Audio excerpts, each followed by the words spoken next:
What's going on, Undertaker fans, aka Creatures of the Night, and to my subscribers, the DH Army? I wanted to do this review for a while because I just got finished watching The Last Ride Part 3, and it was really interesting to say the least. It starts off with when they showed the match he had with John Cena, and he was discussing how it wasn't the match that he expected it, that he wanted it, but he wanted like a 30-minute match with John Cena since he did all of that training. And it really goes to show you that he wanted more than a 3-minute match just because of his old age. And I thought to myself, I don't think he realizes that after all of the injuries and the surgeries he had, a lot of people say that he should just call it quits because of him continuing to wrestle in his current age, in his current state. But when I was watching the documentary, it looks like he can still go. So after that, he went on to talk about the match he had with Rusev and the casket match at Saudi Arabia. And the fans out there felt more real because of they're passionate about wrestling in general. And you could pretty much see that. And then he went on to talk about the house show he had in Madison Square Garden with Roman Reigns, uh, Kevin Owens, and I think it was Seth Rollins he wrestled. I don't know. It was somebody else he did though. But I've seen it on Facebook and on YouTube. And he looked healthy and he looked like he can still go. And they showed clips of Undertaker when he returned in 1996 Survivor Series pay-per-view with the bat wings from sealing down the ground. Then they showed other matches he's had with the wrestlers at the Madison Square Garden Arena, which is most famously for. I think to me, whenever I see something like this, it really goes to show you that not only Mark Calloway is passionate for the business, but he is one of the most respected wrestlers in history. And to me, he's like the locker room leader today, as you may notice. They show clips of him in 2001 backstage with the wrestlers, just guiding them and all that. It's just really cool to see, and it feels good to be an Undertaker fan when the more you watch the documentary. I mean, if you guys haven't seen 3 parts documentary of The Last Ride, I highly recommend it. It is a really must watch. And it's free on YouTube as well. From then on, they went on to talk about the matches he had with Shawn Michaels at WrestleMania 25 and 26. And it digs back to their first encounters in 1997. And Mark Calloway wasn't really a fan of Shawn at the time because of a hothead he was, being a druggie and a junkie and stuff. I mean, Shawn Michaels really was on drugs back then, and the '90s was not pleasant for the Heartbreak Kid, as you can see. But once he went to church and became a Christian again, a born again Christian, the match he had with Undertaker at WrestleMania 25 really shows how much a person can really change, you know, from the blink of an eye, and they'll end up doing great things with their careers. Their WrestleMania match at WrestleMania 25 was and still being talked about to this day as one of the classic matches of all time, and it really shows just how passionate the guys are in the business. They showed a part when Undertaker botched the suicide dive and accidentally hit the cameraman, and it's supposed to hit Shawn Michaels. So that was pretty funny. But despite all of that, both of them told a great story, and they even talked about the match he had at WrestleMania 26, WrestleMania 26, Shawn Michaels retirement match, and that was a good match as well. And just even backstage, they both hugged each other, and it was one of the most coolest things I like seeing. Just amount of respect both of these men have for each other, even if they win or lose the match. You know, they're friends in real life. So just because it's a storyline on TV doesn't mean that it's a storyline in real life. And then Mark went on to ask himself, do I still want to have the same thing Shawn Michaels had when he retired? He stayed in that category. He does, but only for his time when he wants to retire.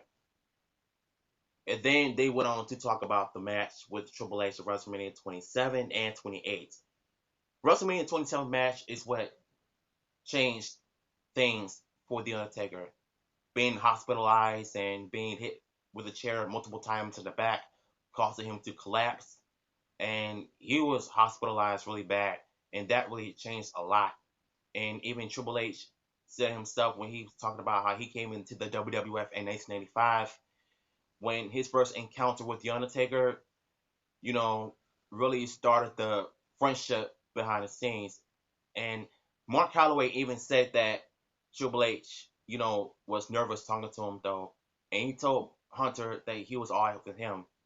And he offered Triple H a drink, but Hunter wasn't really a drinker, so at least he got to hang out with the crew back in the 90s. And it was really good to show you how well and how respected Mark Calloway was back in the day, even to this day. So then they went on to talk about the WrestleMania 28 match at the Hell in a Cell. You know, that match alone was one of the most talked about matches in years, the end of an era. A lot of people said that he should have retired 20 and 0. I don't believe that, because if he feels like he can go, then he can go. But it was the end of an era for the three of them that started in the Attitude Era that ended it in the PG era in 2012. So it kind of makes sense in sort of way, you know, of how Shawn Michaels and Undertaker first met in the at the Hell in a Cell in 1997. Now Triple H and the Undertaker wanted to wrestle in the match with Shawn Michaels as special guest referee. It really goes to show you that the people who have respect for one another love to tell stories when they're in ring when it comes to strong chemistry. They went on to talk about the match he had with Triple H in Australia in October of 2018. I didn't like the match looking back at it now. I feel like Shawn Michaels should not interfere. I feel like Shawn Michaels should not interfere in that match. That way, Undertaker would have won the match. But stuff happens like that. But then they went on to do the little promos for the Saudi Arabia tag match. And the funniest thing I seen out of Mark Calloway is when he told Shawn Michaels he got two words for you. He said, "Go F yourself." That was pretty funny for him to say something like that in his promo. But I was thinking to myself, if he actually said that on TV, the crowd would have lost it. Even if it's not playing on TV because it's PG, unfortunately. But if it was on YouTube, oh yeah, everybody would have marked out. But the result of that match ended up just not as good as everyone thought it was. They even admitted themselves that the match was not great. They thought they could put it off. I mean, they thought they can pull it off, but it's unfortunate that it was not good from the start. And Mark Calloway pretty much blamed himself for not being there mentally because he was going through some personal issues at home. Him and his wife were, and that's why his mind wasn't that into the match. In chapter 4, they're going to be talking about the match he had with Goldberg. Mark saying that he should be there at WrestleMania, but he wasn't. I can't wait to see that. So more overall thoughts on the Undertaker Last Ride documentary part 3. I thought it was pretty good. It was interesting to see what goes on behind the scenes, the chemistry between Triple H and Shawn Michaels in their matches back in the day when they first encounter. You know, even I forgot to mention this. They talked about Kane, Glenn Jacobs, when he first came into the WWF in '97, when Undertaker wanted to help his character grow, you know, to be remembered for in the Attitude Era, you know, when they were tag team champions multiple times, when they faced each other multiple times, and they really go to show you that what you see on TV is not how it is in real life, especially with the storyline between Kane and Undertaker back in '97. But I think to me, everybody had respect for the Undertaker, and that right there is what really meant a lot. It was really cool seeing that. So my thoughts on part 3 of the documentary of Last Ride. I thought it was good. It was a whole lot interesting. I'm looking forward to seeing part 4. And yeah, what are your thoughts? Comment down below, and I'll see you later.